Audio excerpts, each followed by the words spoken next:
안녕하십니까. 네, 안녕하세요. 안녕하세요. 아, 네. 안녕하세요. 안녕하세요. 안녕하세요.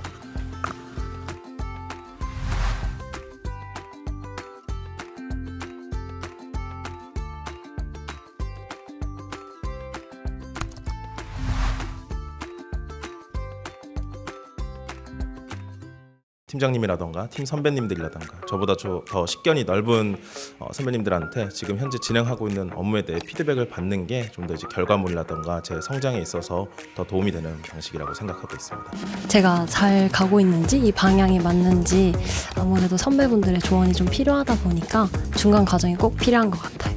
보고 스타일을 가급적 두 갈식으로 결론 위주로 간결하게 보고해라. 보고를 받으시는 분께서 해당 내용에 대해서 전혀 모르고 계시더라도 그 보고서 한 장만으로 모든 내용이 쉽게 이해가 되는 보고서, 그런 보고서를 만드는 게 가장 중요하다고 생각하고 있습니다.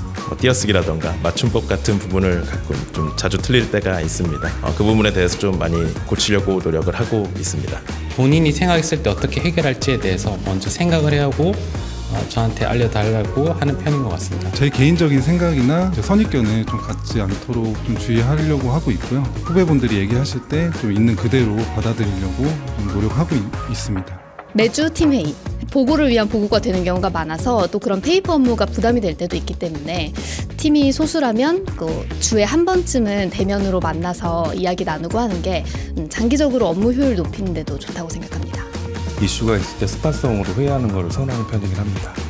매주 팀에는 많이 안 좋아하는 부분이고 그냥 내부 문서 공유하는 거나 요즘 사실 그리고 드라이브 같은 것들 많이 이용하니까 저희는 공유하는 서류들이 좀 많거든요. 그래서 그냥 문서로 같이 공유하고 있습니다. 직접 가서 요청을 드리는 게 오히려 좀 더 예의 있고 좋은 인상을 끼칠 수 있다라는 말을 들었습니다. 그때 이후로는 열심히 찾아가서 요청을 드리고 있습니다. 저는 메신저가 좀 더 효율적인 것 같아요. 이메일로는 아무래도 공식적인 내용을 좀 전달하는 기능은 굉장히 탁월하지만 조금 더 빨리빨리 실시간 소통하기에는 메신저가 좋은 것 같습니다. 상대방이 읽었는지를 확인할 수 있으니까 메신저가 더 효율적이라고 생각합니다. 저는 전화가 더 좋은 것 같아요. 좀 상사분의 분위기를, 기분을 더 잘 파악할 수 있기도 하고 제가 바로바로 여쭤보기가 전화가 좀 더 편리해서 저는 전화를 좀 더 선호합니다. 긴급도가 있는 업무는 전화를 선택할 건데 긴급도를 요하지 않은 업무 같은 경우는 메신저를 선택을 하겠습니다. 자세하게 설명을 해주시면 실수가 적어서 저는 자세하게. 본인이 생각할 시간이 있어야 되기 때문에 본인이 생각하고 나서 모르는 거에 대해서 질문이 왔을 때 그때 가서 자세하게 상세하게 설명하는 게 낫기 때문에 짧고 간결하게 얘기합니다.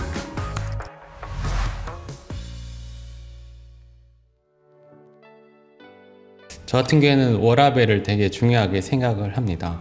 네, 저는 연봉이라고 생각하는데요. 제가 일한 만큼의 보상을 받으면 동기부여가 될 거라고 생각합니다. 워라밸은 곧 돈. 아이들이 어리면 워라밸이 중요하고 그다음에 제가 뭐 중간 직급자가 되면 연봉이 조금 중요할 수도 있고 그다음에 뭐 조금 더 이제 직급이 높으신 분들은 약간 안정성이 중요할 수도 있고 조금씩 바뀔 수 있어요. 저는 팀 분위기인 것 같아요. 사람이 좋아야 야근을 하건 뭘 해도 좀 즐겁고 사실 사람들 사이 분위기가 안 좋으면 어떤 일을 해도 좀 효율이 안 난다고 생각하기 때문에 팀 분위기가 제일 중요한 것 같습니다. 세대별로 다르다는 걸 느꼈다기보다는 각 사람별로 오히려 다른 게 더 많다라는 걸 느꼈어요. 그래서 어떤 분들은 안정형, 어떤 분들은 도전형, 관리형, 개인별로 다르다는 생각이 많이 들어서 그런 사람들끼리 좀 서로 매칭이 잘 돼서 일하는 게 중요하다, 그렇게 오히려 느꼈습니다. 저희 좀 젊은 세대들은 좀 더 효율성에 좀 치우쳐져 있는 것 같고 좀 더 오랫동안 회사 생활 하시는 분들은 아무래도 상호 간의 예의라든지 뭐 업무 절차, 프로세스 이런 거에 좀 더 치우쳐 있는 것 같아서 그걸 굉장히 좀 밸런스 있게 조정하는 것이 회사 생활하면서 중요하다고 생각합니다. 가정의 날 있었으면 좋겠습니다. 한 달에 한 번 정도는 조금 빨리 퇴근하면 되게 기분이 좋더라고요. 굳이 하나 꼽자면 탄력 근무를 조금 더 자율적으로 할 수 있는 분위기. 건강관리 프로그램 이런 게 있으면 좋을 것 같다는 생각이 들더라고요. 처음 사회생활인데 조직에 잘 적응해서 사람들과 잘 어울리고 또 과연 이 조직에 정말 필요한 사람이 될 수 있을까? 지금 3년 차인데 앞으로 내가 이 회사에서 어떤 업무를 메인으로 해가지고 어떻게 커리어를 쌓아나갈 것인가, 그게 제일 고민이 됩니다. 선택은 어떻게든 해서 들어왔는데 내가 이게 과연 잘한 선택인가에 대한 고민을 하는 것 같고, 그 다음에 그 선택이 잘한 거면 내가 잘하고 있는 건가에 대한 고민을 하고 있고, 잘 못하고 있으면 어떻게 하면 잘하는가, 이 정도까지는 고민들을 대부분 하는 것 같긴 하더라고요. 본인들이 하고 있는 업무나 아니면 아이템 이런 것들이 지금 불황 속에서 얼마나 지속될 수 있을지. 선배의 고민은 지금 업무를 개선시키는 데 있어서 부서 간의 커뮤니케이션이 조금 막히는 부분이 있어가지고 요거를 어떻게 해결할까, 지금은 그거를 제일 고민을 많이 하고 계십니다. 후배분들과의 소통에 대해서 많이 고민을 하고 계시는 것 같아요. 누구나 사람은 실수를 할 수 있고 처음부터 완벽한 사람이 없다라는 말을 들은 이유로 개인적인 부담을 덜고 업무에 임하고 있습니다. 회사에서 있었던 불편사항이나 스스로에 대한 고민을 마음 놓고 털어놓을 수 있는 동료나 선배가 한 명쯤은 있는 게 정말 중요하다고 말씀해 주시더라고요.